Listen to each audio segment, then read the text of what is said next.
सेपटे विजेडी विधायक अनंत नारायण जेना कहते विकसित राज्य विकसित गमनागमन उपर निर्भर करे हेले स्वाधीनतार एते वर्ष पर भी ओडिशा को भल रेल बजेट मिलला नहीं। मात्र गोटे अंतर्जातीय विमान बंदर ओडिशा ठारू छोट राज्य में 3 रु अधिक अंतर्जातीय विमान बंदर अच्छी। धन्यवाद नवीन पट्टनायक को जी मेट्रो काम आरंभ करते।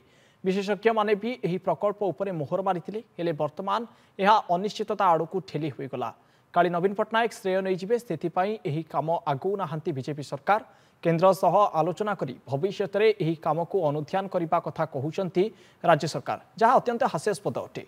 राज्य को जदि केंद्र हाथ में अवस्थापित करेंगे एठी सरकार कौन आवश्यकता रही। ओडिशा रे राष्ट्रपति शासन लागू हेउ बोली कहते अनंत नारायण जेना। जदि कार्य आरंभ हो पाखापाखि 300 कोटी टका खर्च सरला पर आम आज कहवा से प्रकल्प आ से जो चुक्तिनामा को आम कैंसल कर नुआ करदे केंद्र सरकार को पठेवा एवं मिलित उद्यम रहा ये हास्यास्पद कथा।